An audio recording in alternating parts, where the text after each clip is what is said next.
Good evening, everyone. We'll go ahead and call the City Council meeting for May 16th, 2011 to order. First thing on the agenda, as always, is roll call and determination of quorum. Charlene, if you would, please. Peterson. Here. Weifenbach. Here. Davis. Here. Hadcock. Here. Kroger. Here. Costello. Here. Quaker. Here. Waugh. Here. Brown. Here. Mason. Here. We do have quorum. Thank you, everyone. Just a couple of few reminders. If you have a cell phone, if you would please take that out, put it into the vibrate or turn it off. We would certainly appreciate that. If you do need to take a phone call during the meeting, we would ask that you actually exit and go out onto the balcony there so you don't disturb the meeting. Also, if you wish to speak to any issue on the agenda or during the public comment period, we do have speak request forms. They look like this. They're to your left over on the media table. If you please fill that up with your name and then also the item number. That way, as we make our way down the agenda, we'll make sure that we do not overlook you. Next thing on the agenda, as always, is the invocation. Let's see, is Roy Roberts here? Roy Roberts is our pastor from the Rapid City Christian School. So everyone please rise for the invocation and then remain standing for the Pledge of Allegiance. Father, we just want to come before you tonight, and Father, I thank you for these men and women who dedicate their lives to make difficult decisions, Father, for our city. And Father, I pray that you'll guide them and continue to give them wisdom and insight, Father. Father, I pray for a spirit of unity and love, and Father, I pray for peace within this room tonight. And Father, we just want to honor you in every way. In Jesus' holy and precious name, amen. Allegiance to the flag of the United States of America and to the republic for which it stands, one nation under God, indivisible, with liberty and justice for all.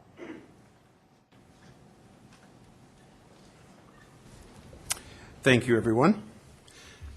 I could tell that there were veterans in the crowd because they really spoke up during the Pledge of Allegiance. They sort of barked that out. You can always tell. Thank you. Next thing on the agenda is the adoption of the agenda. Are there any additional items that need to be added to the agenda tonight? I do have two items under mayor's items. I have an 183A, which is a request for bleachers from Ellsworth Air Force Base, and a 183B, which is a request for an Attorney General's opinion. Any additional items? Let's go to Alderman Sam Quaker. Thank you, Mayor. I'd like to add an item under Alderperson items called clarification of council's action after the executive session on April 18, 2011. Clarification of council's action which took place after executive session on April 18. Okay. Of council action. We'll call that 184C.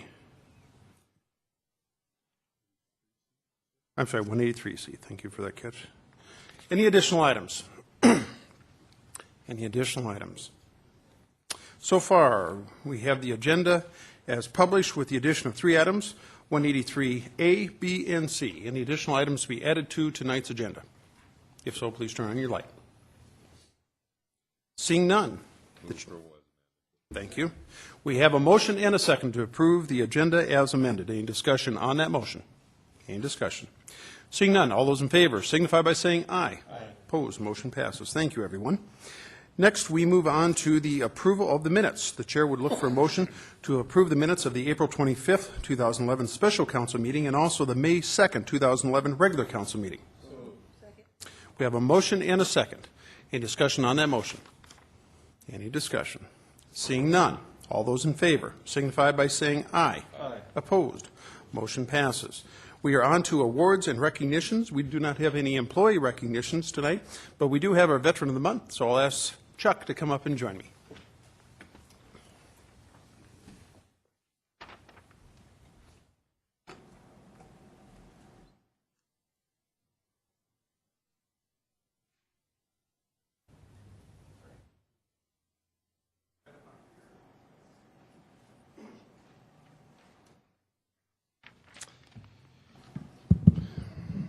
Every month we have the honor of recognizing a veteran who has served our country and defended our freedoms, and this month is no different. And I have the honor of telling you about our Veteran of the Month for May of 2011. Let me read this real quick, a little bit of a background.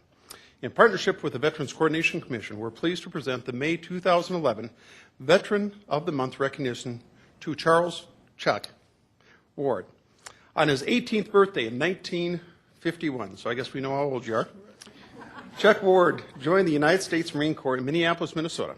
Following advanced training at boot camp in San Diego, California, he served in Korea in the gun section of B Company, 1st Battalion, 7th Marine Regiment, 1st Marine Division, and he received 3 battle stars while in Korea. He was stationed, he was then stationed at, how do you pronounce that? Washington, Bremerton? EDAC. No, right here. Oh, Bremerton, Washington. Bremerton, Washington, there we go, at the Naval Shipyards as a military policeman in the Attica, Alaska in November of 1953 through November of 1957. He was then sent to Camp Pendleton in December of 1954 to the 9th Motor Transportation Battalion in Supply.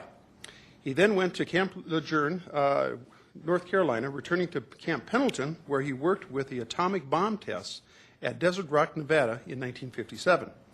Chuck served in Japan for 15 months with the 2nd Marine Air Wing, after which he left the Marine Corps in San Francisco on May 29, 1959. Mr. Ward has been very active in the Veterans of Foreign Wars, which he joined in Prior Lake, Minnesota in 1969. He became a life member in 1980 and started doing volunteer work at that time. Chuck and his wife, Diane, were married in 1988 and moved to Rapid City in November of 1997. Best move of your life, right? Okay. He transferred to the VFW post 1273 and has been active ever since. Chuck is currently in the Honor Guard, which I see him all the time. Thank you, Chuck. Works with post programs and is past post commander. He volunteers at Fort Meade and at the State Veterans Home in Hot Springs in his position as Seam Squirrel Commander of the Military Order of the Cootie Pup Tent number 20. I have no idea what that is, but that's what it says. And Chuck's going to explain that in just a minute. Chuck and Diane help veterans throughout the Black Hills. Mr. Ward, Chuck, should be commended not only to his service to our country, but also his volunteerism to his fellow veterans. Ladies and gentlemen, please give a round of applause for our Veteran of the Month for November 2011, Chuck Ward.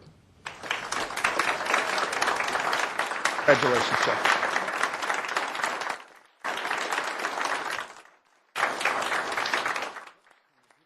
Do you want to say a word or two? There you go, Chuck, if you want to say a word or two. Okay. I don't have too much to say. I've been a volunteer for both Fort Meade and Hot Springs for the last probably 8 years. I've enjoyed every bit of it.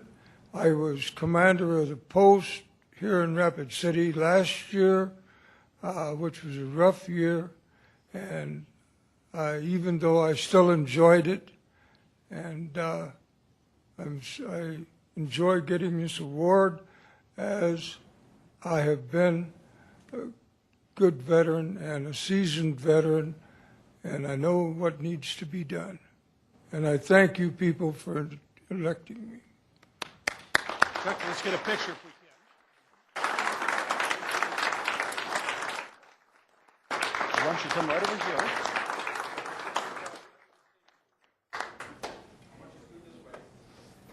I always follow instructions.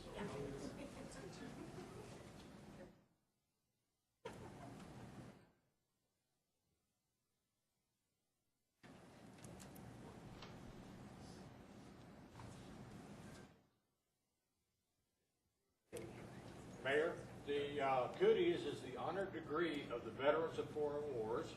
He is the Seam Squirrel of that. We do all the hospital work and veterans' homes work throughout this West River area. Thank you for that explanation.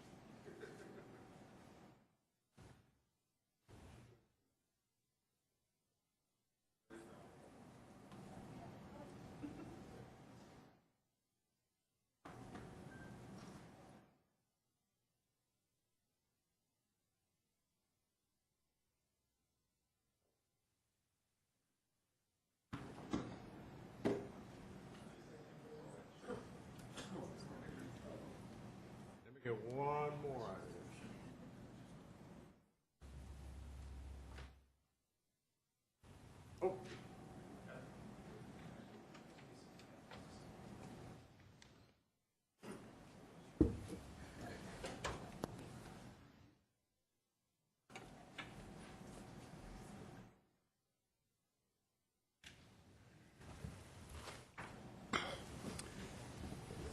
Thank you, everyone.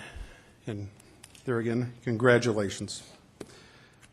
Okay, that does take us to the general public comment period. This is a time for members of the public to discuss or express concerns to the council on any issue not on the agenda. Action tonight will not be taken on any issue not on the agenda, except by the placement on the agenda by the unanimous vote of the council members present. I do not have any speaker request forms during the general public comment period. Is there anyone that has any issues they'd like to bring before the council that is not on the agenda? If not, we will move on. Thank you, everyone. We are on to the non-public hearing items. These are items 3 through 183 inclusive. 3 through 183 inclusive. Chair will look for a motion to open the public comment period on items 3 through 174, please. We have a motion and a second to open the public comment periods on items 3 through 174 inclusive. Any discussion on that motion? Seeing none. All those in favor signify by saying aye. Opposed, motion passes. Let's look through here real quick. I do not believe I have any speaker. Oh, I do have one. Very good. Thank you. I have one speaker request, and this is item 145, everyone, 145. And this is Brendan Casey, item 145. Just a reminder, we do have a time limit for 3 minutes. So, Mr. Casey, if you'd please identify yourself for the record, and the floor is yours, sir. Thank you, Mr. Mayor. My name is Brendan Casey. I'm with Epic Outdoor Advertising. What I'm asking the council for is to place a moratorium on city-owned property signage. That would be any new additions to the Civic Center, banners, overhead door displays, transit buses, banners downtown, anything of that nature. The reason being, as you all know, we've been through a series of meetings in regard to signage. The word visual clutter has become in vogue, and quite frankly, it's an initiated measure now. There's 2 initiated measures on the June 7th ballot. Over the decade that I've been in the outdoor advertising business, we've had no less than 10 moratoriums placed on the private industry. We have had 6 major rewrites of the sign code that initially started out as 6 pages and now has blossomed to 28 pages and potentially more pages after the ad hoc committee brings their recommendations. During that time, the city of Rapid City has become the 3rd largest outdoor advertising provider in western South Dakota. Yet, never once has there been a committee, or even within the committees that were appointed, no one has inspected the city's procedures, plans, things of that nature. I guess what we're asking for is just maybe 1/10 of the same scrutiny that we've been under over the last decade to be placed at the city. I don't think it'll take 22 meetings. I don't think it needs to last until the next election. I think 4 meetings, perhaps a couple of knowledgeable sign people, a couple of councilmen, and a couple of people who really hate signs, and let's inspect the city's procedures. Thank you. Thank you. We also have a speaker request form, and also on item 145, James Peterson. There again, Jim, if you'd please identify yourself for the record, then the floor will be yours, sir. Thank you. Jim Peterson, Chairman of Scenic Rapid City. I just want to clarify for everyone in the public and yourselves what our purpose was, because it's directly related to this request. Your constituents think there's too many signs in Rapid City, too many off-premise billboards, and we are trying to address that issue because the infrastructure that's been in place for decades has failed to do that, pure and simple. Time and time again, the vested financial interests have come up, just blowing smoke with, for example, this request, to detract from this basic premise. And that is that 4,600 of your constituents in 19 days signed a petition that said they wanted this addressed. And I'm sure come June, a lot more of them will say the same thing. The system is broken. It doesn't work. And this is why. It's been manipulated by vested financial interests for a long, long time. This has nothing to do with the current moratorium. The moratorium that's in place is simply on the construction of new billboards. And, of course, the city should adhere to the same requirements that the private citizens have to adhere to. And I'm sure you'd all agree that we shouldn't build any more off-premises billboards. But this thing, it says nothing about that. It's about contracts. It's about you can't do any outdoor advertising. We didn't put those restrictions on the outdoor advertising industry. Quite the contrary. We're not affecting their business at all. We're not going to take down one sign by this moratorium or by the referred initiatives. Not one. They're going to be here forever. They're going to conduct their business as normal. So therein lies the problem. I mean, let's cut to the chase here. The system is being manipulated like it always has been. And your constituents are tired of it, and they want a paradigm shift. And that's what we're looking for here, pure and simple. Thank you. Thank you. That is all the speaker request forms that I have. And there again, we are dealing with items 3 through 174 inclusive. Is there anyone else that wishes to speak to any issue 3 through 174 inclusive? If not, the chair would look for a motion to close the public comment period on items 3 through 174 inclusive, please. Thank you. We have a motion and second. Any discussion on that motion? Any discussion? Seeing none, all those in favor signify by saying aye. Opposed, motion passes. Thank you, everyone. We are on to the consent calendar. The consent calendar is items 3 through 170 inclusive. 3 through 170 inclusive. Chair would ask the council if any items 3 through 170 would like to be pulled from the agenda, from consent agenda. Let's go to Alderman Aaron Costello. Thank you. I'd like to pull item 144. 144. Thank you. Additional items to be pulled from the consent calendar. Let's go to Alderman Jordan Mason. Thank you. Item 145. Item 145. Thank you. Any additional items to be pulled? Any additional items? If not, the chair would look for a motion to approve the consent calendar, items 3 through 174 inclusive, with the exception of items 144 and 145. We have a motion and a second. Any discussion on that motion? Any discussion? Seeing none. All those in favor signify by saying aye. Opposed? Motion passes. Thank you, everyone. That does take us to item 144, which was on the Public Works Committee consent items. So I'm going to go to Alderman Sam Quaker. Item 144, please. Item 144 is to acknowledge the report on bike education and lane positioning. Move to acknowledge. We have a motion and a second. Discussion on that motion. Let's go to Alderman Aaron Costello. Thank you very much. I would just like to reiterate that this is National Bike to Work Week, and that Friday, May 20th, is National Bike to Work Day. So as most of you know, I'm an avid cyclist, and as always, I encourage everyone else to just try it for a week. This would be a particular trying week because it is supposed to rain later, so I'd really learn about how easy it is to get to work on a bike, even when it's raining.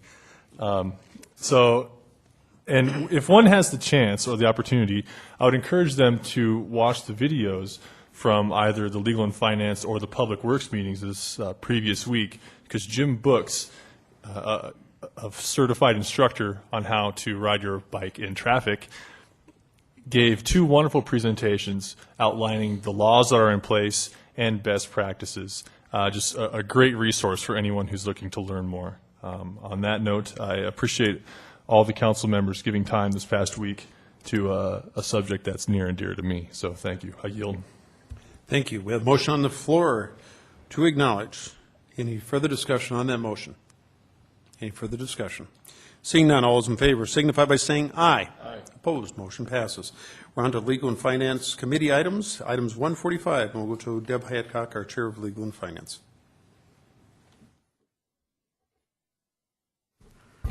145 is acknowledged request by Brendan Casey for a moratorium on city-owned asset advertising and contracts and the appointment of a committee to examine city facilities, outdoor advertising. And I move to acknowledge the report. We have a motion and second to acknowledge the report. Discussion on that motion. Let's go to Alderman Jordan Mason. Thank you, Mayor. After reviewing the Legal and Finance meeting minutes and hearing both comments on this item, I thought it was interesting that the representative of Scenic Rapid City, Mr. Peterson, said that the city should adhere to the same requirements. And I think that's an interesting point of discussion when regarding what Mr. Casey has brought forth. And I think obviously the question needs to be asked of whether or not we are adhering to the same requirements as what we are requiring everyone else to. The old saying is, what's good for the goose is good for the gander, and I think that's a good principle to live by. And I think this is maybe something that we should discuss and reflect on. And I would open it up for my colleagues to comment. Thank you. Thank you. Let's go to Alderwoman Deb Hadcock. Actually, I put the same thing down, as cities should adhere to the same requirements as other businesses on LEDs. Jason, what would happen if we put a moratorium on city signage, and what effect would that do to our city for signage? Let's go to Jason Green, City Attorney. Thank you, Mayor. I presume what you're asking about is public purpose signs? Yes. I'm not aware of any efforts at this point to construct any public purpose signs. I haven't done a survey, but what it would do practically is it would prevent someone from putting up a sign if there was a need for a public purpose sign somewhere. So identifying all those consequences would be, fairly speculative at this point. I appreciate that.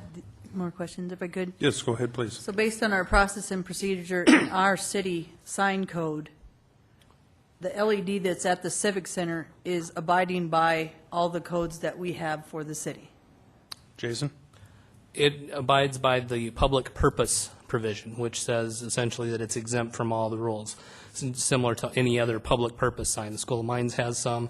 There's certain LED boards in the railroad right-of-way that were put up under that provision as well. So for the provisions that it applies to, yes, it does. But if it meets all of the requirements that we would impose on a private individual constructing a non-public purpose off-premise sign, no.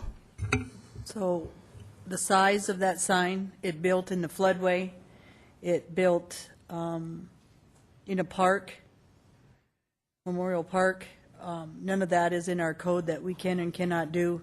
The motion on it, and some of the signage that goes in the parking lots, like the banners and different stuff for events that we have seen in there, all those have been adhering to our city code like everybody else. Let's go to Jason Green, City Attorney. Well, I don't believe that the existing Civic Center sign is in the floodway. I believe it's completely out of the floodway. That would be a hurdle to constructing any structure. As far as other public purpose signs, the School of Mines, the banners, I believe all of those have been approved by the council. Any new public purpose sign would be subject to approval by the council. So this body would know about it if there was a public purpose sign that was proposed. The bottom line, that Civic Center sign by code is basically legal based on public purpose, and anything that we can do on that sign, we can do on LEDs for other people, for their businesses, and same with sign companies. There isn't any different code or any different purpose or issue on that sign that the city gets to do that other businesses or any entities with LEDs with that public purpose do. Let's go to Jason Green. Well, I'm not sure I fully understand the question, but the city often does things that private business can't do. Street signs would be a wonderful example, but there are other things that municipal government, county government, state government does that private business can't do. Okay, I guess I wouldn't be objecting at all if we looked at some of those issues and some of that signage that we would do differently than private business in Rapid City, because I still believe cities should adhere to the same requirements as other businesses. So if there's anything that we could take a look at and change so we are adhering to the code and being no different than the citizens of Rapid City and their businesses, I think it'd be something to take a look at. If there's any kind of differences, I think it'd be a positive thing to look at. I don't know if we have to get a committee or if there's that big a deal, or you could bring some of that forward, Jason, why our signs in some of our areas would be different. I'm seeing visual clutter from downtown, putting up signs on parking buildings, putting up lots of signs on those roads going down there. We have a sign for everything. I mean, there's got to be a different way that city cannot do clutter, as well as telling other people that visual clutter is an issue for Rapid City. So I'd be willing to look on or be on a committee for looking at how city can do their signs different as well. So I think there is a purpose here to look at some of those issues because of that reason. Thank you. Let's go back to Alderman Jordan Mason. Thank you, Mayor. Just to reiterate, I appreciate the comments by Alderwoman Hadcock, and one of the things that I guess I heard kind of come out in this discussion was that there are many things that the city does that the private business can't do. And I absolutely understand that concept. I mean, obviously, it isn't likely that a private business is going to start up a police force to help a sector of the city. However, I do recognize also that I do have trouble understanding how advertising for a company like Coca-Cola is inherently within the public purpose. That is something that is difficult for me to wrap my mind around. And I guess that's kind of why I'm bringing this subject forward, is it is a valid argument to say that we are advertising for other businesses on the side of municipal buses. We are advertising for other things on the Civic Center billboard, which was brought up. And I think it is a fair point of discussion to say that if we're going to make these applications and rules to try and prevent visual clutter or aesthetically debilitating elements from kind of cluttering up our natural landscape, then maybe we should look at holding ourselves to the same standard. I think it's another valid point to point out that some of these billboards, well, not billboards, but the signage that we have for the Civic Center is currently located in a park, in a very beautiful park at that. And I guess that's kind of where I'm coming at with bringing this up for discussion, is that I do think that if we're going to bring forth the argument and have this discussion, we should hold an equal, fair standard across the board. And, you know, whether the area that this is coming from,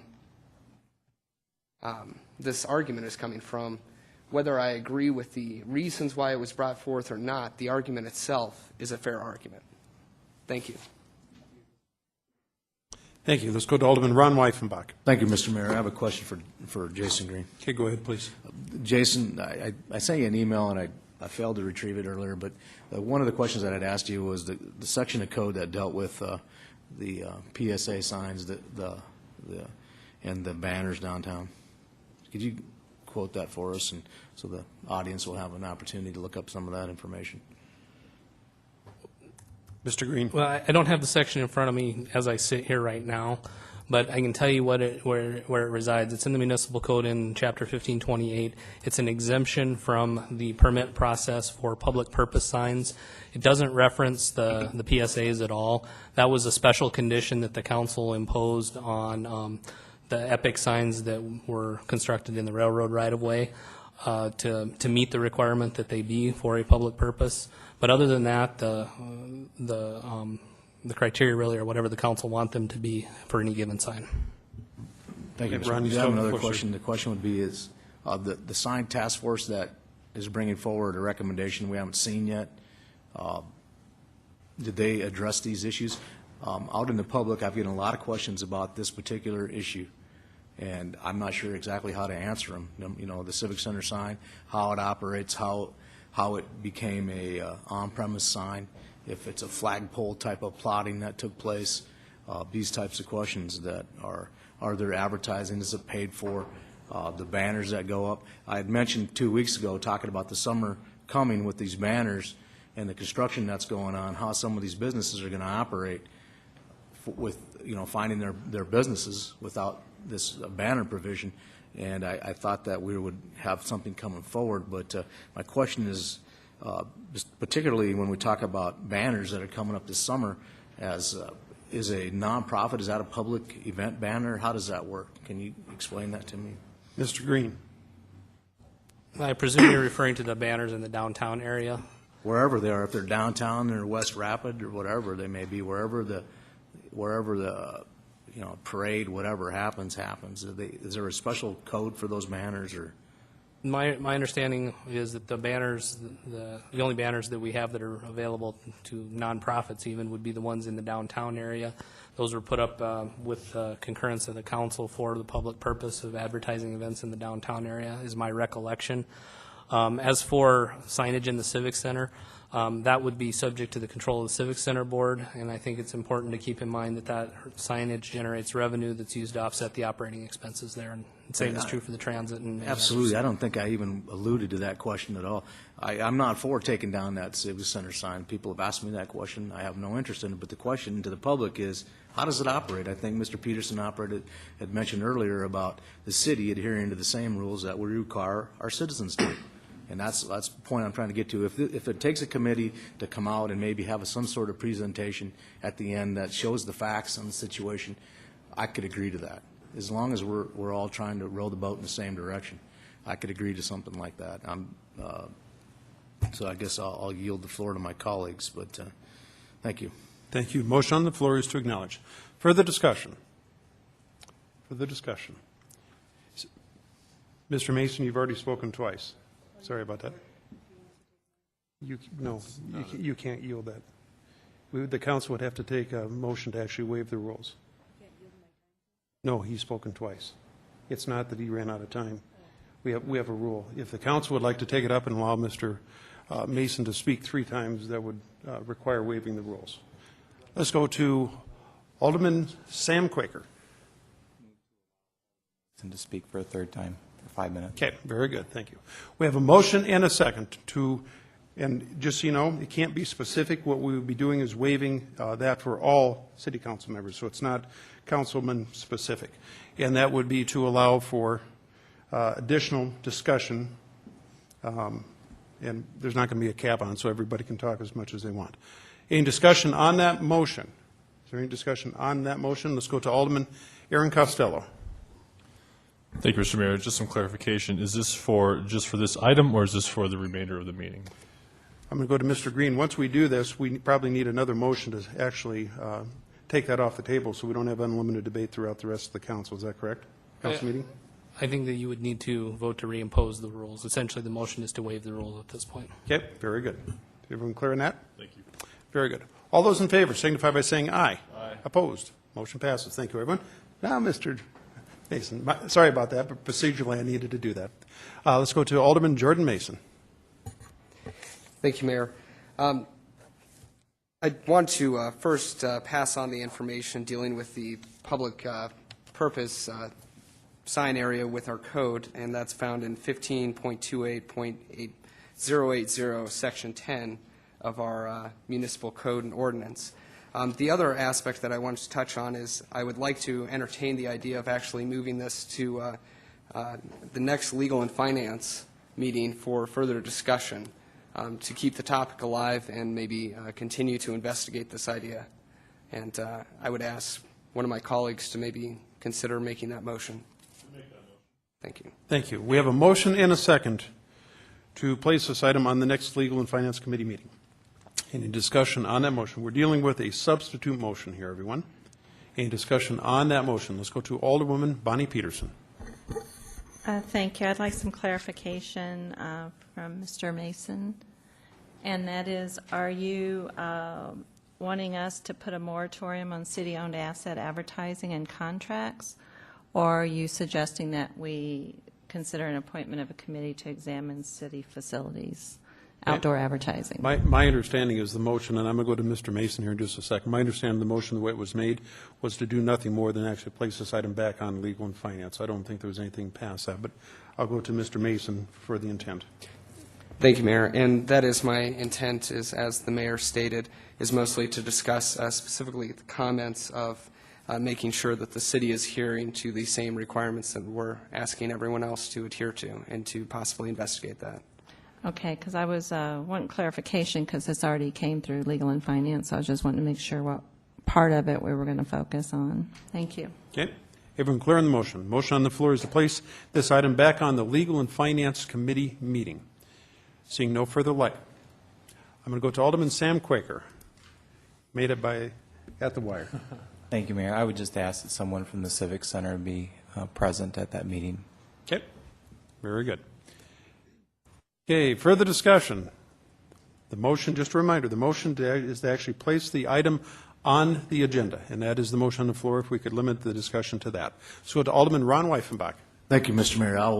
Some of my questions that I've asked earlier, and I'll get some clarification on, I'll get those added to the agenda.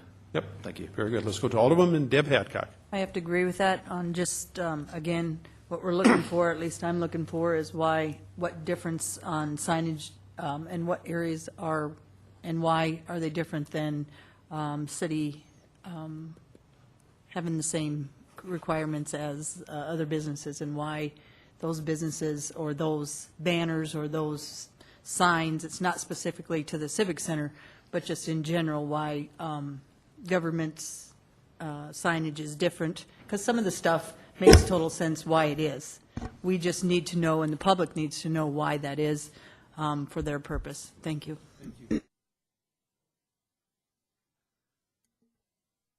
Okay, now my mic, there we go. My mic was dead there for a minute.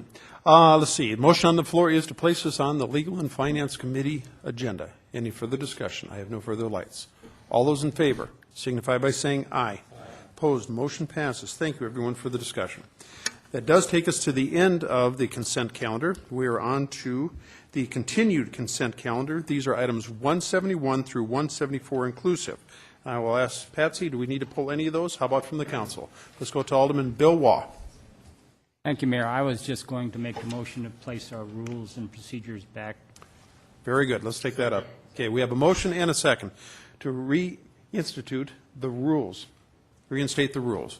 Any discussion on that motion? Thank you for that catch, Bill.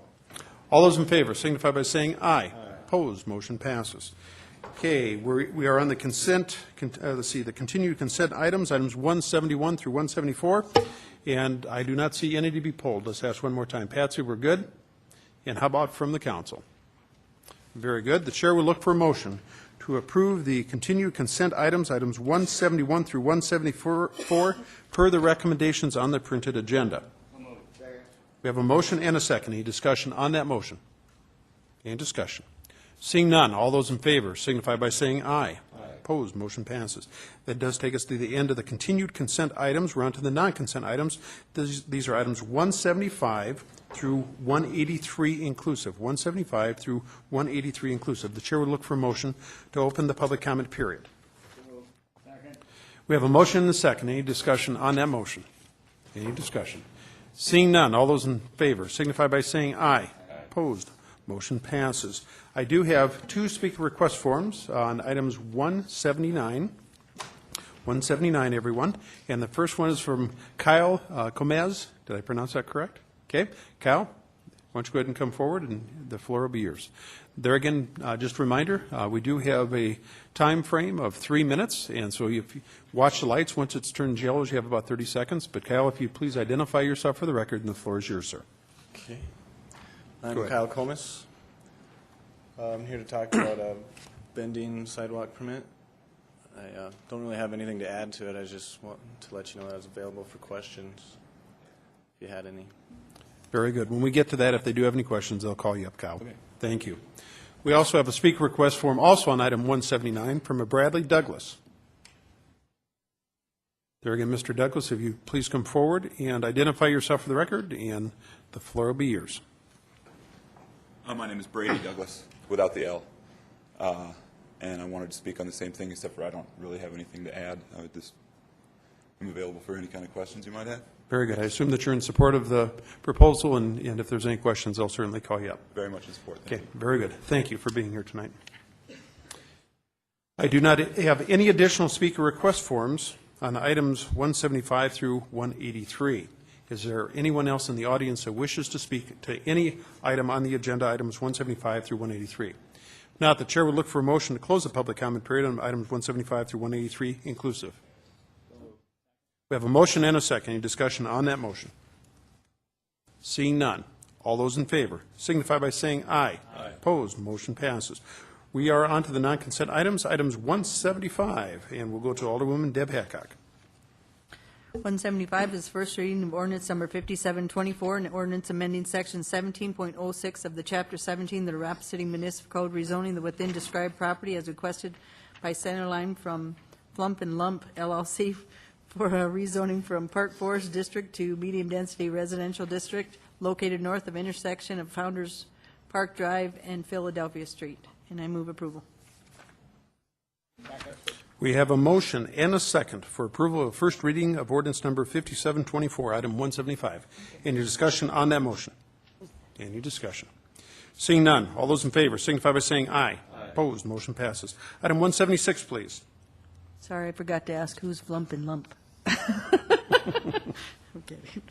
On 176, thank you, Mayor. Requested by Dream Design International Incorporated for a preliminary plat located at 14870 East Highway 44, and I move approval with STIPs. We have a motion and a second for approval with stipulations, and this is a preliminary plat, item 176. Any discussion on that motion?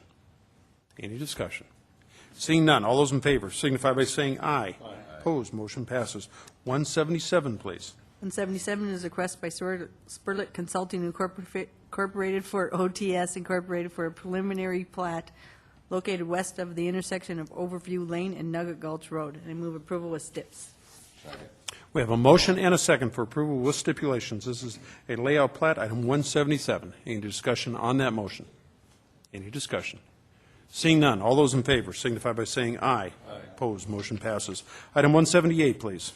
178 is a request by Tom and Sue Carlin for a layout plat located at 8133 North Star Road, and if I'm correct, it's a withdrawal from the applicant. Yep, I think the appropriate motion is to acknowledge the applicant's withdrawal.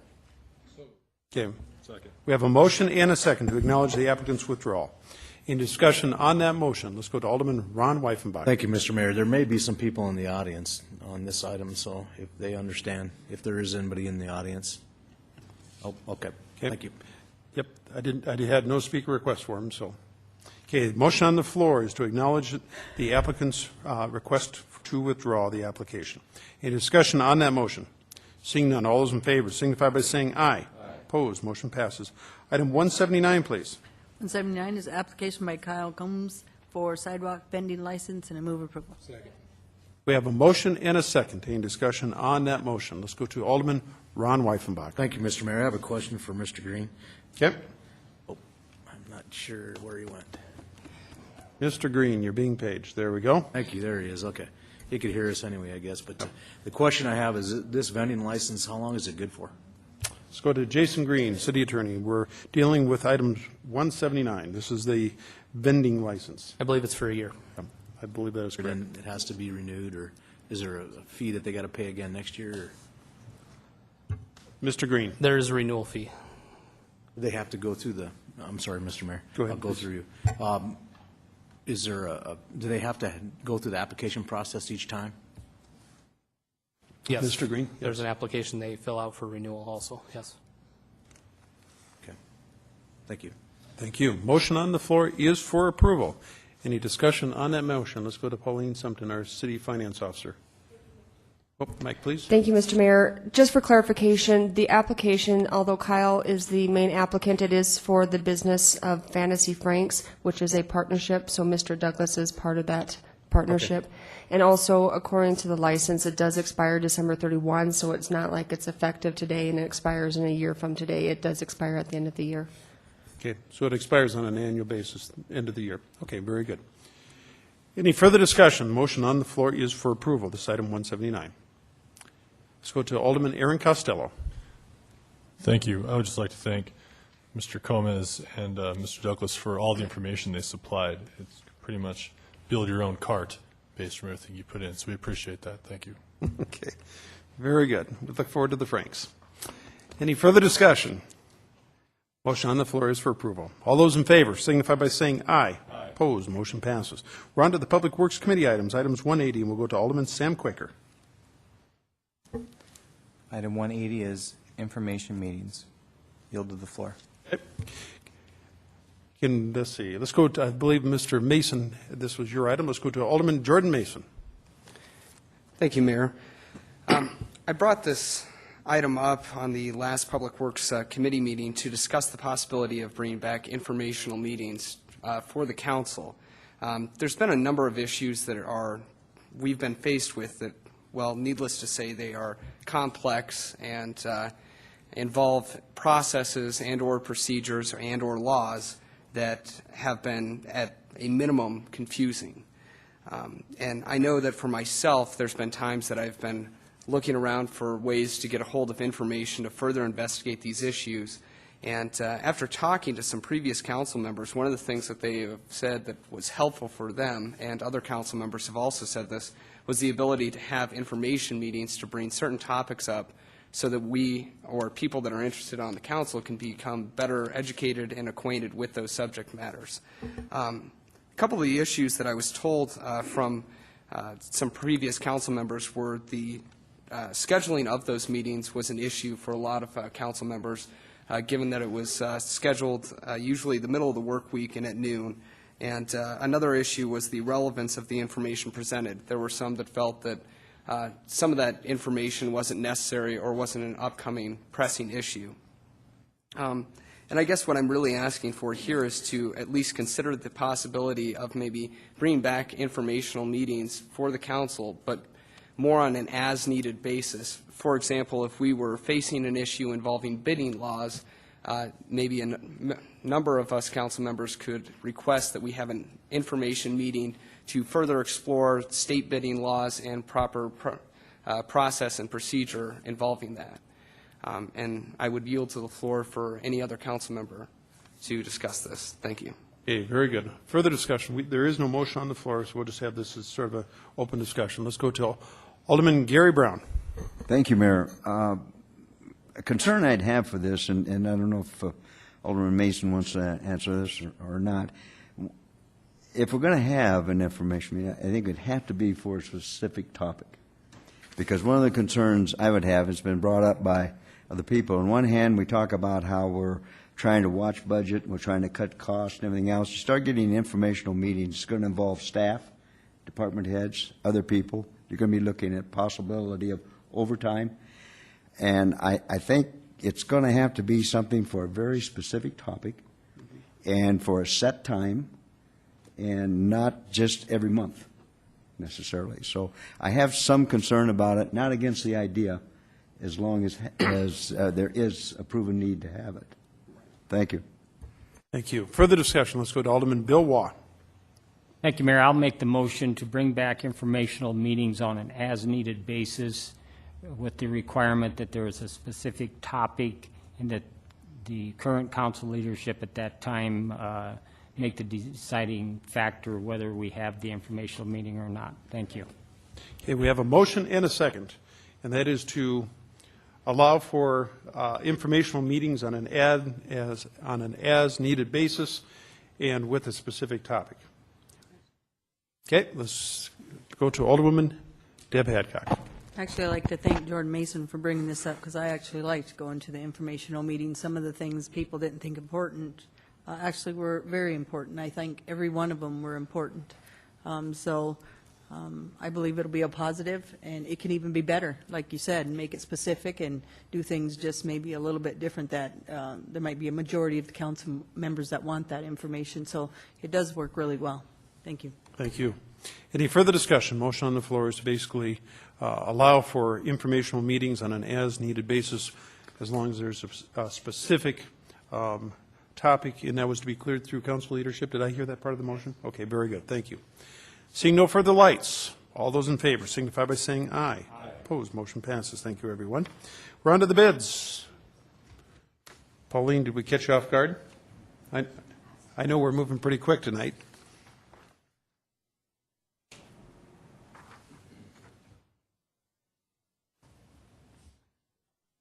My apologies. First item on the agenda is to award the bid for the Intelligent Vehicle System Automated Voice Enunciators for the Rapid Transit Division. We did only receive the one bid from Digital Recorders, Inc. in the amount of $65,732, and the recommendation is to award the bid to them for that amount.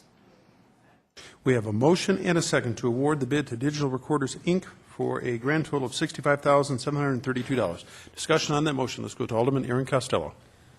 Thank you, Mr. Mayor. A question for Pauline, if I may. Go ahead, please. Pauline, this is the second time this bid came through. How does this bid compare to the initial? A lot lower.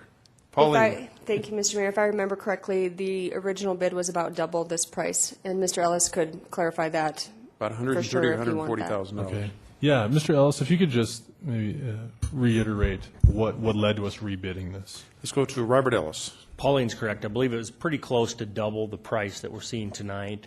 What we ended up doing is meeting with the vendors, discussing what made that price quote so high. They'd given us an initial estimate much lower than that. We went through the entire specifications and deleted some items that they felt could get this within budget. We still feel we're getting all the services that we set out to get, and what those services are full compliance with our buses as far as ADA is concerned. These units will essentially do inboarding calls for our passengers that are hearing impaired, or excuse me, visually impaired. It'll do major cross-street call out. It'll also do stop call out for our passengers who are visually impaired that are waiting to board, because we do have multiple routes that service the same locations. It'll actually do an announcement of what route this is, whether it's the Jefferson route, the Washington route, so that they know they're getting on the right bus. It'll also do a scroll inside the bus for passengers that are visually impaired, or excuse me, visually impaired that may not be able to see outside the bus, may not be familiar with our city. It'll do a scroll out and tell you the major street that you're on, the stop that's coming up. So it just enhances our ADA ability to serve all of our customers on the rapid Thank you, rapid Mr. dry Ellis. transit. Thanks. Yeah, and enhance is the word that came to mind as you were describing it. So thanks for all your efforts in implementing this, and especially in talking with the vendor to get the price down. I think that was very wise. Thanks. Thank you. Further discussion, let's go to Alderwoman Deb Hadcock. Mr. Ellis, when we did a process overhaul in 2008, and when we redid signs, brochures, benches, transit shelters, and got new transit buses, was this part of that $9.5 million that we got? Let's go to Robert Ellis, Public Works Director. This has been part of our master plan of future enhancements that we did want to make with our system. I gladly report that over the last couple of years, we have seen major increases in our ridership. I believe between 2008 and 2009, we were seeing about a 10% increase. Then we saw another double-digit increase last year, and we're looking at a significant increase this year. So we're very close to topping 400,000 passenger rides per year, which is unbelievable when you look at what we've done in the past. So I appreciate that, Mr. Ellis, because I don't know if people knew that we got $9.5 million in 2008, and that's why the signs, the brochures, the benches, the transit shelters, and some of the changes, even another day of Saturdays for the buses, for people in need that needed that extra day. So we've only made this process better, and it's shown by the results we've had since 2008. So thank you, Transportation Director and Rich Sagan and Mr. Ellis, for moving this forward. It's been something we've been working on for a while to move those numbers forward, and they've done a great job. Thank you. Thank you. There again, the motion on the floor is to award the bid. Further discussion on that motion. Let's go to Alderwoman Bonnie Peterson. Thank you. I just wanted to thank Mr. Ellis and all of those involved in saving the city money. Thank you. Motion on the floor is for approval to award the bid to Digital Recorders, Inc. for $65,732. Let's go to Alderman Ron Weifenbach. Thank you, Mr. Mayor, and this may be a little bit off topic, but I just wanted to take this opportunity to ask Mr. Ellis how that Saturday ridership going. I know when we went through this process, it was very painful, and it looks like things are moving in the right direction, but I wanted to see how that Saturday, because that basically came from the citizens. So, Mr. Ellis, very quickly. yes, again, that was part of our master plan, and we implemented Saturday service, I believe, in 2010. And I can tell you that last Saturday was our highest Saturday ever. We had over 500 passengers, and we typically see about 300 to 350. So definitely been a major improvement to our service. And if I can, just make a clarification on the statement I made. I've got the numbers right here. Okay. In 2009, we had 304,000 total annual passenger trips. In 2010, that was increased by 11.14% to 338,000.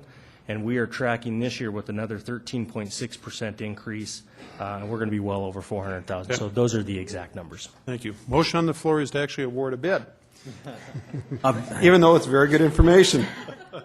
Thank you, everyone. It really is good information. thank you, and I appreciate that opportunity to expand that a little bit. As gas prices go up, I think the ridership probably increases too. Thank you. Very good. Thank you, everyone, for the discussion. Motion on the floor is to award the bid for $65,732 to Digital Recorders, Inc. All those in favor signify by saying aye. Opposed, motion passes. Pauline. Next item on the agenda is the bid for St. Ange Street reconstruction. We received 5 bids on this project. The recommendation is to award the total bid in the amount of $198,594.68 to Stanley Johnson Concrete Contractor, Inc. We have a motion and a second to award the contract to Stanley J. Johnson Concrete Contractor, Inc. for a grand total of $198,594.68. Any discussion on that motion? Seeing none. All those in favor signify by saying aye. Opposed? Motion passes. Thank you. And the last item to award the bid on is for the pavement rehabilitation project number 5. This is 1st Avenue to 7th Avenue in Central Boulevard area. We received 3 bids on this project, and the recommendation is to award the bid to Hills Materials Company in the amount of $345,925.37. We have a motion and a second to award the bid to Hills Material for $345,925.37. Any discussion on that motion? Let's go to Gary Brown, who I believe is going to abstain. Thank you, Mayor. Yes, I'll be abstaining because one of my brother-in-laws is superintendent for Hills Material. Very good. Thank you. Let's go to Alderwoman Bonnie Peterson. Yes, I have a question for Robert Ellis. Go ahead, please. Robert, I noticed this is over what was anticipated. Are you comfortable with Mr. Ellis. bed? I am. This is our 5th and final street rehab project with that $2+ million that we recently had available this year. We figured it was about time that it was going to start seeing a little bit of saturation because this was our last big project of the year. We're within $20,000 of the engineer's estimate, which might be about 7%, so I'm still comfortable. We do have the funding with this project to move forward. Thank you. Thank you. Further discussion? Seeing none. All those in favor signify by saying aye. Opposed? Motion passes. Thank you, everyone. That does take us to mayor's items. And there were 3, actually, we have 2 items under mayor's items and 1 also under council items and liaison reports. Item 183A, and is Mr. Cole here? I do not believe. Yeah, there's Mr. Cole. This is a request on behalf of the Military Affairs Committee through the Chamber of Commerce to provide bleachers for an event out at Ellsworth Air Force Base. It's an open house, and what they're requesting is that they're allowed to use 3 of our sections of bleachers at no cost. We actually have a resolution basically in place that basically states that if we're going to donate the use of those, it does need to receive city council approval. Is that correct, Jerry? And do you have the date? It's in, I think it's within 2 weeks, isn't it? Can't remember if it's Memorial Day or... Yeah. Mr. Cole. Thank you, Mr. Mayor. The event, the open house, is on Saturday, June 4th, so it's within 2 weeks from now. And generally, we charge $150 per bleacher set. Okay. Any Chair would look for a motion. Okay, we have a motion and a second for approval. And this is to allow Ellsworth Air Force Base to utilize 3 sections of bleachers at no charge. Any discussion on that motion? Seeing none. All those in, whoops. I will let Bonnie slide this time. Let's go to Alderwoman Bonnie Peterson. How are those transported? By pickup. You just hook on and you just tow them out. Okay, so the city will be hauling them, I suppose, because they would be more experienced with doing that. Okay, I was just wondering about how expensive that would be. Thank you. Thank you. Motion on the floor is for approval. And I think they do use a 3/4 ton or 1 ton truck, I think, to pull them. So, any further discussion? Seeing none. All those in favor signify by saying aye. Opposed. Motion passes. Item 183B, and this is to request an AG opinion, and this was placed on the agenda by me. Obviously, everyone probably read in the paper where there was some question as to whether or not city staff, city council, and the mayor were using the executive session rules, state statutes appropriately. And I just want to let the council know that I am going to be asking the AG for an opinion to make sure that when we go in, one of the questions that has been raised repeatedly has been whether or not the motion that we use to go into executive session is the appropriate motion. I'm going to be asking for an AG's opinion on that. Mr. Green is very confident that the procedure that we're using, the motion that we're using to go in executive session, meets all state statute, but I think we need to ask the AG for his opinion. Let's make sure we're doing this right, folks. Quite honestly, when we get criticism of staff and of council and the mayor, I think let's take a look and make sure we're doing everything right. So just heads up to the council, I will be asking the Attorney General for that opinion. The other thing that I will be asking of the Attorney General also is if he will be in support of taking a look at some way of actually taking minutes within executive sessions in such a manner that it does not put the city council or the city government and the taxpayers on the line, but taking a look at possibilities and seeing if the Attorney General's office would actually sign on. I know that there was a bill introduced last session that didn't make it through local government on the Senate side. I think we need to see if they're willing to basically carry that as what we'll call a governor's bill or basically an agency bill. Anyway, that's an informational item. Be happy to answer any questions. There's no action needed tonight, but be happy to take any questions. Let's go to Alderman Ron Weifenbach. Thank you, Mr. Mayor, and I appreciate that. I don't think it's necessarily, I mean, if it's just an informational item, I'm okay with that.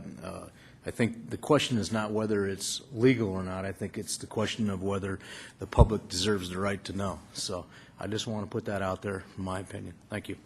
Very good. And Ron, that's a good question, and I think the way I think I'll state it is we'll try and get his opinion of what the motion should be. I think is probably, and thank you for that comment. Let's go to Alderwoman Deb Hadcock. For me, and just listening to people today, the issue is not if it's legal. It is the issue of does the public have the right to know? And there's 5 points that I talked with another alderman that totally made sense. When you go into executive sessions, there's 5 points that put us in executive session. Instead of just saying SDLC 1-25-6, it might be easier to say we have maybe like number 3, the litigation. We have 3 litigation, 4 contractual matters. I mean, SDLC whatever -25 doesn't mean anything to most people. But specifically, if you name those points, which is a very good point. In fact, it was Mr. Mason that brought it up, and it is a good point. If most people that were talking in the beauty shop, they said, well, if it's contractual or just different things with the behind the scenes for the employees and different things that they wouldn't talk about in front of people as well in their jobs, and they have executive sessions in their jobs, that was the point. But what they want to know, again, is those 5 points. And I think if we wanted to do better, we could do that. We could say there was 3, and maybe that sounds kind of dumb to some people, but it means a big difference to the citizens of Rapid City, why we're going into executive session. When we come out, then they kind of have some idea of what those issues are. Because sometimes we come out and we go, okay, no on number 4 on litigation 4-35-6. So they have no idea on some of that stuff. So it wouldn't look so like we're doing not open government when we really are. We really are. So I think if we could do some of those specifics and just talk about that and not just talk to the Attorney General, I think we know it's legal. The public just wants to know basically what's the bottom line there. So, Mayor, I think you're doing a good thing to talk about this, and it's very positive. We do open meetings, and we do it because of state statute. Very good. Thank you, Deb. Those are very good remarks. Let's go to Alderman Gary Brown. Thank you, Mayor. That's a conversation we had earlier this morning, so we'll be finding out whether or not we can. See what we can do. Those out. All right. Thank you very much. Thank you. Let's go to Alderman Jordan Mason. Thank you, Mayor. I just wanted to clarify some of my points on this is exactly what Alderwoman Hadcock said, but just to clarify, one of the things that I guess I've been looking at is, for example, I pulled up the city of Brookings in South Dakota, and their city council, when they make an executive session, for an example, they say, a motion was made by Bartley, seconded by Reed, to enter executive session for purposes of discussing competitive pricing strategies, which is one of the 5 items listed under the state law. And specifically within the state law, I guess I've always read it specifically to say, and discussions during the closed meeting is restricted to the purposes specified in the closure motion, and I've always interpreted that to mean the 5 things listed within 125.2. So I think this is a great step forward to be looking for that AG opinion, and I look forward to hearing that come back. Thank you. Thank you, Mr. Mason. I'm going to take just a very quick point of personal privilege, and it's interesting that you brought up Brookings, because there's a friend of mine who just walked into the room, and that's the mayor of Brookings, Mr. Tim Reed. Thank you, Tim, for coming, and I didn't know if you knew he was here or not, but it was a perfect segue, because I knew he was coming, and then you mentioned Brookings, and here he is. He's actually in town on some related city business and actually SDSU business. Even though I went to USD, it's all right. But no, Tim and I have got to know each other through the municipal league. We also, for those of you that don't know this in the audience, over the last couple of years, we've actually developed a first-class mayors association where a couple times a year, where all the mayors from the first-class municipalities get together and we talk about the issues facing the larger community. So, Tim, welcome. It's nice to see you. With that, sorry about that point of personal privilege. Let's go to Alderman Dave Davis. Thank you, Mr. Mayor. You know, no one dislikes executive session more than I do, both from a practical or a philosophical basis. I think it's late at night quite often. The discussions sometimes get long. There's a question always about open government, and obviously, especially this time of year, this open government has become a very much a political buzzword. And without a doubt, everybody is looking for transparency until it personally affects them. And I think we have to remember why we have executive session. There are reasons. There are people that we are protecting by having those discussions behind closed doors. There are staff. There are contracts. There are things that we don't, I'm sorry to say, but it's not public knowledge yet. It may be at some point. But it's not done to hide the information. Executive session is there to protect people's privacy and quite often to protect their innocence, because an accusation is guilt. So let's remember the purpose. And with that being said, I guess I have some observations that go hand in hand with that. I'll echo what Alderman Mason and Alderman Hadcock have said, in that I think that we can be a little more explicit when we go in as to the purpose, rather than just stating the law.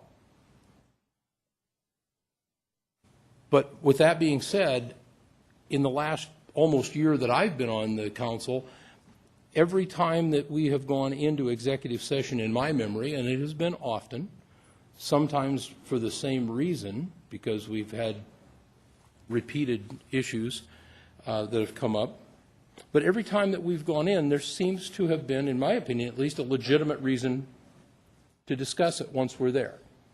And I have to be very complimentary of City Attorney Green. Anytime anyone on this council tried to stray from one of those reasons, he's pretty firm about reining us back in. We've stayed on task. Things have not been done in executive session that should not be done, at least in my opinion. Likewise, I think the other side of the observation is, it's ironic because I was reading one of them tonight, and sometimes when we come back out, the motions made are also a little vague. And I think that there's a challenge made to all of us, that when we come back out, we need to make sure that those motions within the limits of the law are more specific. For instance, on September 20th last year, there was a motion made after we came out of exec that was very vague, and probably no one read it. And it just took place and it moved on by. But it was a very important one. And it's been discussed a lot lately in the public, and yet it seems to be forgotten that there was a motion made. And it came out and it was made publicly after executive session. Maybe it needed to be a little bit more explicit and it wouldn't be so vague today. So I think we have some opportunities to clean up our own act by being a little bit more specific on how we approach these things. So, thank you. Thank you. Let's go to Alderman Sam Quaker. Thank you. I'm pulling up the bill history on House Bill 1117, which was the bill that had been introduced in the legislature by one of our local representatives and a couple of our local state senators. It was to permit public bodies to keep minutes of executive session and restrict who may view the minutes. And that bill was continued to the 41st day, which means to kill a bill, unanimously in committee. And I understand that the reason for that is because the Municipal League opposed it, the current administration opposed it. I hope that, maybe, I don't know if that's correct or not, but I would just like to get behind that bill, just like we did with the airport legislation in 2004, where we all get behind it and we get that passed, because I think that having documentation of closed session is absolutely critical, and we'll talk about that on the next item too. But I think that it's very important to get behind that legislation and publicly support it, both from a municipal league standpoint and from the City of Rapid City standpoint, so that we can have the local control and the ability to keep minutes of closed sessions and recordings, just like other states have been doing for years. Thank you. Thank you. I'm going to interject myself. Mr. Quaker, you made a statement that this administration opposed House Bill 1117. Can you please state why you think that is? Because there is nothing factual about that statement, sir. That's a question, Mr. Quaker. That is not the case. That I just did. That is not the case, Mr. Quaker. You keep making that allegation. If you're going to make allegations, support it with fact. Let's go to Alderwoman Bonnie Peterson. Thank you. I wanted to second Dave Davis's comments. Sorry about that. And I just wanted to say that, and I know I've only been serving for almost a year now, but I know nothing has happened in executive session that, it met the criteria since I've been here. One of my concerns about taking minutes in executive session is that at some point those minutes could be subpoenaed by a judge, and that at that point it becomes public knowledge, and I don't really think that's fair to our employees.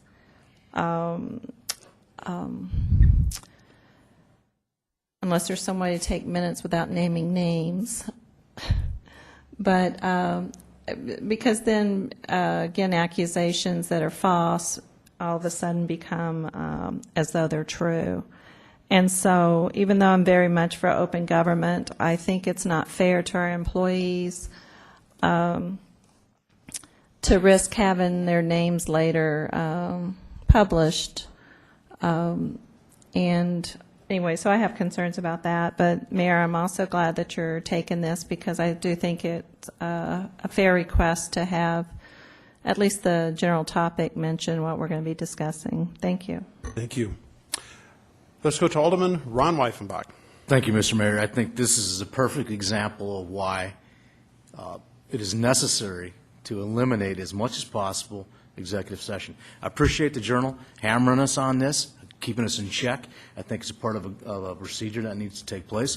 But I think what really needs to take place is a filtering system that allows us not to go into executive session so many times. It's available. All we have to do is scrutinize it, and it's not up to this council individually, because we don't get that opportunity to scrutinize that until we've already gone into an executive session. We have to think about what leads us into that position in the first place. It's not always exactly having the executive session, per se. It's what led us into that position, that got us into that position. We've had several discussions up here about comments have been made that the council can do whatever they want to do.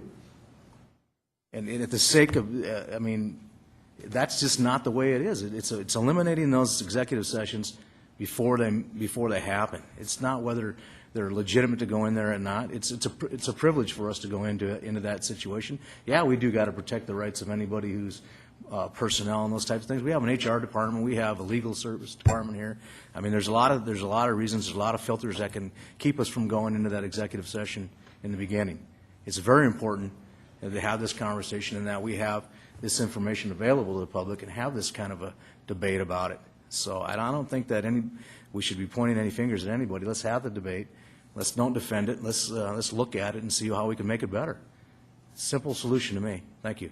Thank you for your comments. Let's go to Alderwoman Deb Hadcock. Thank you, Mayor. I guess the bottom line is, what was the motion on the floor again? There is no motion on the floor. It was It was just to talk about executive session? Basically, it was informational. It was an informational topic that I brought up. I thought you were going to talk to the Attorney General I or am. something? Okay, Yes, you're no. just going to bring back that information? That I will. Okay, and you're going to ask him about if we decided to do rules, like minutes in executive session, we would get that as well? Yes, ma'am. Okay, I appreciate that, sir. Thank you. Let's go to Alderman Jordan Mason. Thank you, Mayor. I'll be very brief. One of the things that was brought up recently was about protecting the employees, and also Alderwoman Peterson expressed some concern about the ability of that information to get out. This is a topic that I've quite interested in. One of the things that I just did want to bring up as a point of information is that the council, along with the other municipal and legislative bodies, do have the ability to redact information, which allows us to remove information that might be sensitive if it were to be released. And we also have the protection under 127.3 under state law, which allows us to keep certain items confidential or secret from the public pending certain circumstances. Thank you. Thank you, Mr. Mason. Let's go to Alderman Sam Quaker. Thank you, Mayor. I don't mean to prolong this discussion here. I do think, though, the clarification is warranted. The Journal's article just yesterday on the article where it said, the headline was minutes kept in other states, not South Dakota. It says, one option many states utilize to strengthen executive session transparency is taking official minutes or making an audio recording. The practice is not required in South Dakota and not looked upon favorably by many city officials. Both Mayor Alan Hanks and City Attorney Jason Green have said the policy defeats the purpose of holding a private session to begin with. So if now the administration's in favor of seeking a change in state law to allow us to hold or to keep minutes and recordings, I think that that's important that we get that on the record, because it was just yesterday that it was on the record otherwise. So I think it's just important to clarify as we move forward. Thank you. Thank you. Well, first of all, Mr. Quaker, you're assuming that everything that's printed in the Journal is correct. Now, having said that, I was also heavily criticized in yesterday's paper because they claim that I refused to talk about it. And so how can I have responded and say that I'm opposed to it when I didn't take the interview? I was not quoted in yesterday's paper. I've never stated that I was opposed to it. Now, Mr. Green, they may have talked to Mr. Green, but they certainly didn't ask me that question. So let's get the facts straight here, folks. Very good. Thank you. Since there is no discussion, anything else on this? If so, please turn on your light. We will move on. Thank you, everyone. We are on to item 183C, and this is Alderman Sam Quaker, clarification of council action on April 18th. Mr. Quaker. Thank you, Mayor. I'd like to offer a motion to ask the city attorney to bring forward an opinion within the next 2 weeks is fine regarding the council's action after the executive session on April 18, and identify if we can legally disclose more about the decision that was made. And if I can get a second, I'll explain more of. Okay, we have a motion and a second. And help me out here, Mr. Quaker. Your motion is to repeat that, please. It's to ask the city attorney to bring forward an opinion, and at the at or before the next city council meeting is fine, regarding the council's action after the executive session on April 18, 2011, and identify if we can legally disclose more about the decision that was made. Okay. Mr. Green, do you understand? Okay, very good. We have a motion and a second. Discussion on that motion. Let's go to Ron Weifenbach. Mr. Mayor, can we just address that question right now? I mean, we voted on it. I'm not sure. I'm actually trying to... If I could talk again. Okay, let's go. Is that a question, Mr. Weifenbach? I will ask that of Mr. Quaker. Yeah, I think maybe, I mean, I'm a little bit, I guess if we want to find out and wait 2 weeks, I'd like to find out tonight. I mean, unless there's something else I missed in that motion, maybe I would address that to Mr. Quaker if he was willing to answer that. Let's go to Alderman Sam Quaker. Thank you. Because this item I didn't put on, it wasn't put on the published agenda out of courtesy to the city attorney's office, I was going to give them time to look into it. But I would just like to direct the council's attention to page 27 of the April 18 minutes. It simply says a motion was made and seconded, and motion carried 7-2. There's nothing on the record behind the scenes. There's nothing on the record in the minutes. And you know, some of us may not even remember now what we actually voted on, but certainly within 6 months or a year, we may not remember. There won't be institutional memory of it. And so I think this is a good situation for us to review to see if we would be allowed to reveal more information. Very good. Thank you, Mr. Mayor. Do I still have the floor? Or? You still have the floor, sir. If Mr. Green would be willing to oblige, I'm sure that, if he's willing to oblige tonight and answer that question. Mr. Green. It was in reference to our employees, so. Yeah, I'm looking at the item in the minutes, and it does say a personnel matter. Mr. Green. I'd prefer to respond in writing. I'm sorry, you prefer to respond? I'd prefer to respond in writing as requested by the motion. Very good. Any further discussion? Mr. Weifenbach, you still have the floor, sir. All right. I'm a little befuddled by this, so I guess an in writing, I'm not that anxious to get that answer. I guess I can wait for it to come in writing. Thank you, Mr. Mayor. Thank you. Let's go to Alderwoman Deb Hadcock. I guess we've discussed this about how it could be less vague at the beginning and less vague at the end, but I don't think it should be just on this point. If you want the answers for these, it should be all of them. Why just this one? If it's legal, then we should be doing it on all of them. Shouldn't be just this. I guess my bottom line is point specific. Why just April 18th?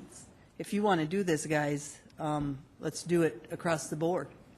Or if we can do it, Jason, then we should be doing all the time. I don't just want it on this issue. I think we got to be fair to all the issues that we've talked about. Thank you. Motion on the floor. Charlene, help me out. What's the motion on the floor? Okay. To request the city attorney provide in writing at the next council.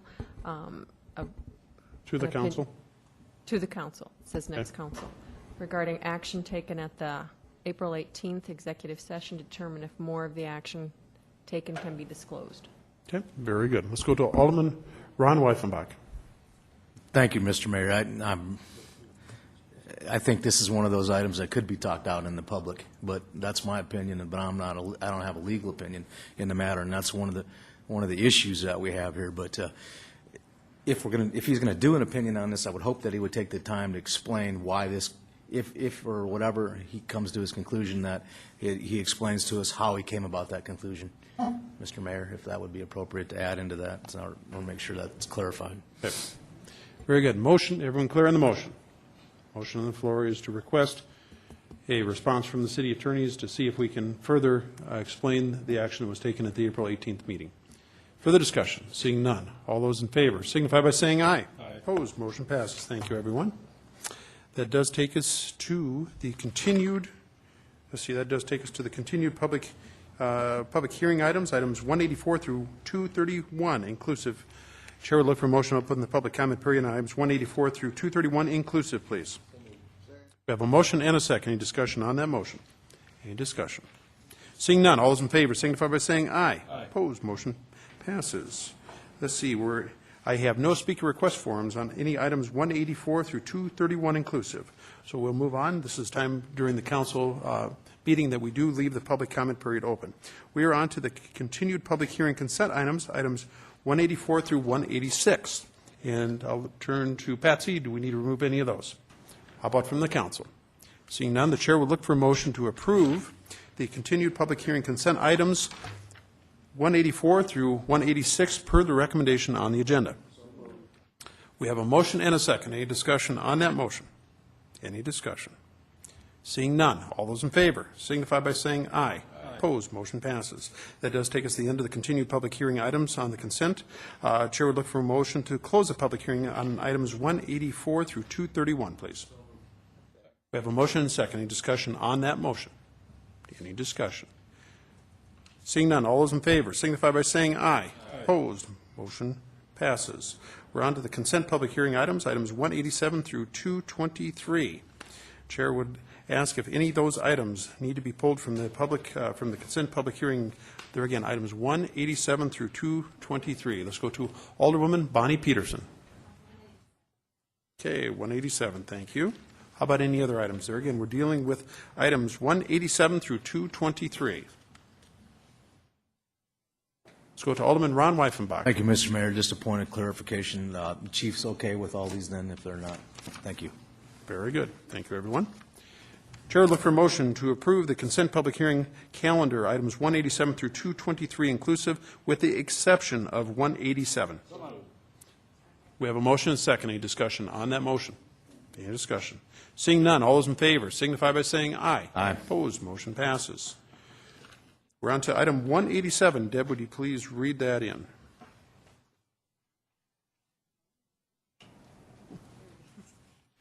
Thank you. 187 is a request by Jim Bickett for amendment to the comprehensive plan to change the land use designation from low-density residential to medium-density residential located at 2825, 2909, and 2917 Garden Lane. And I move approval. We have a motion and a second. Any discussion on that motion? Let's go to Alderwoman Bonnie Peterson. Thank you.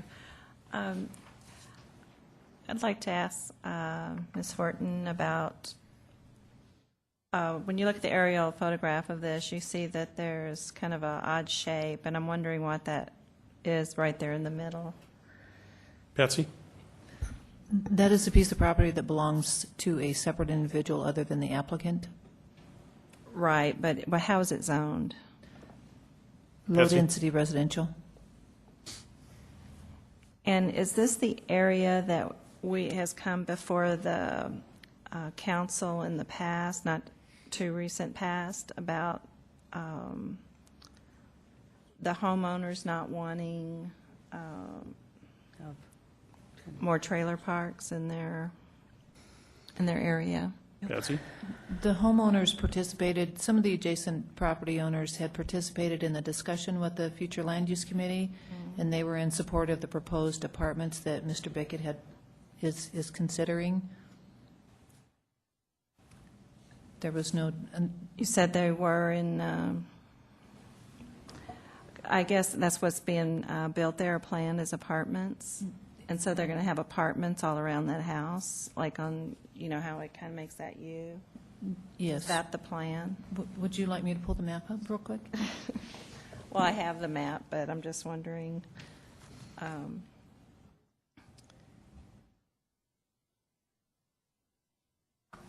I guess it just looks odd shaped, and my concern is that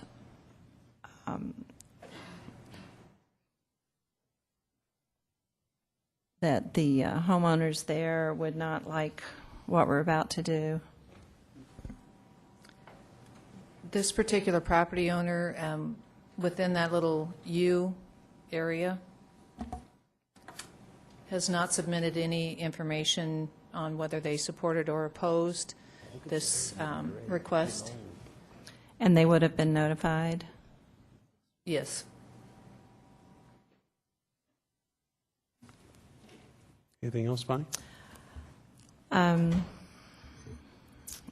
No, I just doesn't give me that warm, fuzzy feeling. Thank you. Thank you. Let's go to Alderwoman Deb Hadcock. Thank you. This is actually part of Ward 2, and we went through about 4 months of going through future land use and other committees. Mr. Brown, of course, was involved. Thank you, Mr. Brown, for your time, and Ms. Horton, your staff did a great job. We met with Bickett, we met with landowners, Mr. Freitag. I mean, we did a lot of work to get where we are today, and also to get that second access. That second access had to go through before this would be approved. And also, again, the residents in that area in Garden Lane that would be next to this medium density were in favor of this. So we did a lot of work to get where we are on this property, and I was in attendance at least a few of those meetings, actually a lot of those meetings. But the bottom line is they are in favor of this, Ms. Peterson. We did do the work that we needed to do to get to where we are on medium density on this. And again, because of the staff and Public Works, we are doing that second access as well. So we did some really positive things out in South Valley this time, just to correct some of our things that actually made our process even better. And thanks to growth management and future land use, that happened. So bottom line is they did do the work to get this to where it is today, and I think it's a good thing. Thank you. Let's go to Alderman Gary Brown. Thank you, Mayor. Yes, Future Land Use Committee, Alderman Peterson met not only with a couple of the people out there, Patsy and her staff, we held open houses. They came, the two ladies that were kind of representing the homeowners out in that area went door to door and talked to people. Mr. Bickett came. We had another open house session, if you will. We had meetings here in City Hall. And as a result of that, thanks to Bob Ellis and the Zanstras and that, we did get that second access that would handle the building of apartments and that out there, because there was a flood problem. So if they're not informed out there, it's because they went and hid in a cave someplace. Okay. Thank you, Mayor. Thank you. Thank you, Betsy. Motion on the floor is for approval, correct? Caroline? This one. Okay. Motion on the floor is for approval. Any further discussion? Any further discussion? Seeing none, all those in favor signify by saying aye. Aye. Opposed, motion passes. That was item 187. That does take us to the end of the consent public hearing calendar. We are on to the non-consent public hearing items, items 124 through 131. And Deb, would you please read in item 224, please?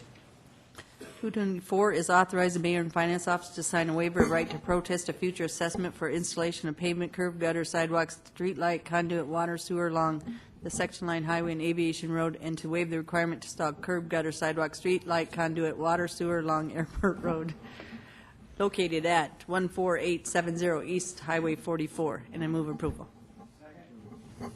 Okay, we have a motion and a second. Discussion on the motion. Being none, all in favor say aye. Those opposed, motion carries. Item 225. Thanks, Ron. 225 is a request by Green Design International Incorporated for a variance to the subdivision regulation to waive the requirement to install pavement, curb, gutter, sidewalk, street light, conduit, water, and sewer of section line highway, and to waive the requirement to install curb, gutter, sidewalk, street light, conduit, water, sewer on Airport Road and Aviation Road as per Chapter 16.16 of the Rapid City Municipal Code, located at 14870 East Highway 44, and a deny pavement on Aviation Road and approve balance with warp. Correct, Patty? Or Okay, we have a motion and a second to deny in part and to approve in part. Discussion on that motion. Being none, all in favor say aye. Aye. Those opposed, motion carries. Item 226.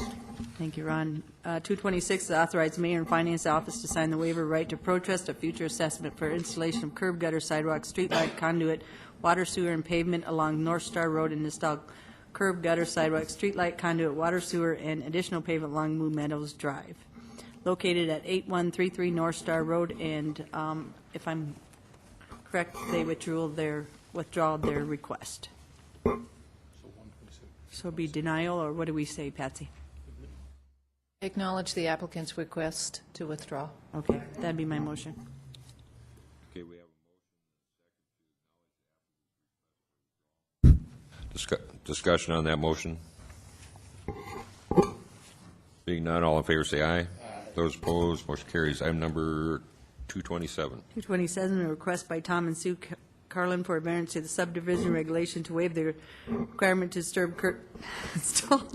curb, gutter, sidewalk, streetlight, conduit, water, sewer, pavement along North Star Road, and to install curb, gutter, sidewalk, streetlight, conduit, water, sewer, and additional pavement along Moon Meadows Drive as per Chapter 16.16 of the Rapid City Municipal Code located 8133 North Star Road.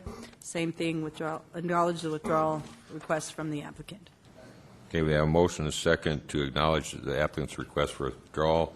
Discussion on that motion. Being none, all in favor say aye.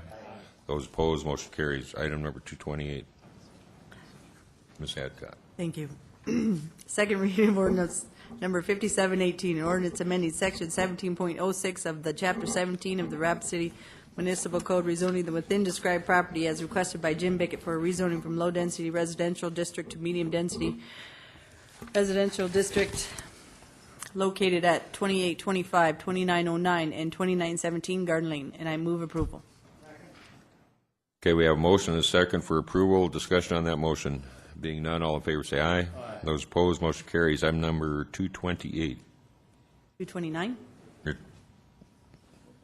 229, excuse me. 229 is second reading of ordinance number 5721, an ordinance amending section 17.06 of the Chapter 17 of the Rapid City Municipal Code, rezoning the within described property as requested of Rapid City for rezoning from flood hazard district to light industrial district located at the southwest corner of intersection of Steele Avenue and East Main Street, and I move approval. Second. Okay, we have a motion and a second for approval. Discussion on that motion. Being none, all in favor say aye. Those opposed, motion carries. Item number 230. 230, Mr. Kroger, is second reading of ordinance number 5722, an ordinance amending section 17.06 of the Chapter 17 of the Rapid City Municipal Code, rezoning the within described property as requested by Dream Design International for rezoning from medium-density residential district to general agriculture district located northwest of the intersection of Elkville Road and East Anamosa Street, and I move approval. Second. We have a motion and a second for approval. Discussion on that motion. Seeing none, all in favor say aye. Those opposed, motion carries. Item number 231. 231 is second reading of ordinance number 5723, an ordinance amending 17.06 of the Chapter 17 Rapid City Municipal Code, rezoning the within described property as requested by Dream Design International for rezoning from general commercial district to general agricultural district located northwest of intersection of Elkville Road and East Anamosa Street, and I move approval. We have a motion and a second for approval. Discussion on that motion. Being none, all in favor say aye. Those opposed, motion carries. That takes us to item 232, which is the bills. Ms. Sumption. Thank you, Mr. Kroger. The bill list before you is for a total of $5,695,786.15. There are no additions tonight. We have a motion and a second to approve the bill list of, Pauline, zoom that out, or in. I can't read anything. Let's try the whole thing. $5,695,786.15. Discussion on that motion. Ron Weichenbach. Thank you, Mr. President. I just had a question to see if this wraps up our books for 2010 yet. All of the bills, if I might, all of the bills for 2010, to the best of my knowledge, have been paid at this point. Yes, sir. Thank you. Further discussion on the motion. Being none, all in favor say aye. Those opposed, motion carries. Mr. Green. I hate to bring up the topic. Yes, and it's for the purposes permitted by SDCL 1-25-2. Okay.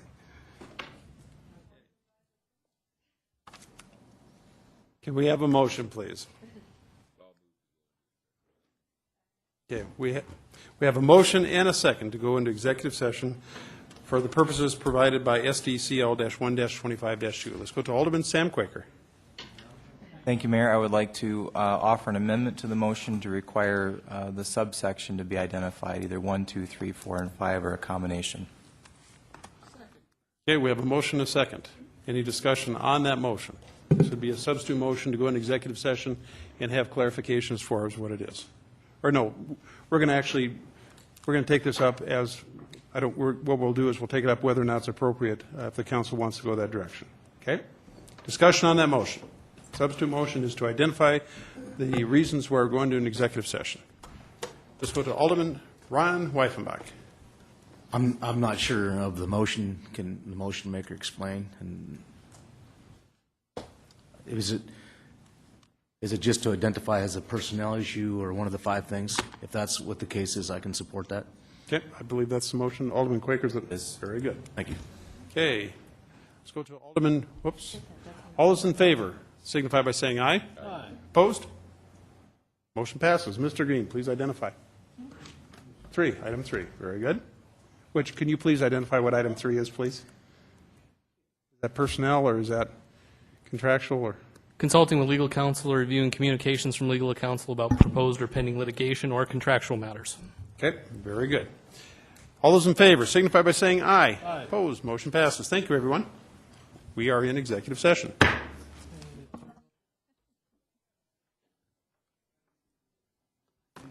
I didn't get my job done over here.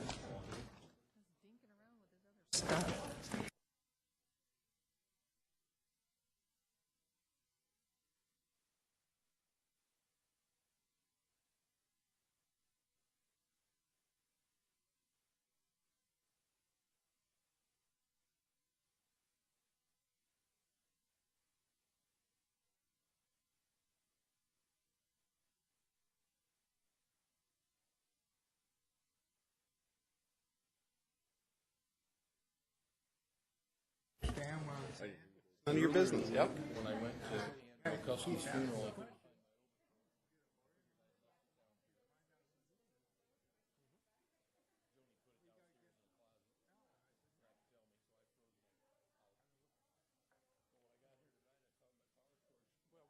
We're doing, Terry, I'll let you know, we were doing a voter ID. Well.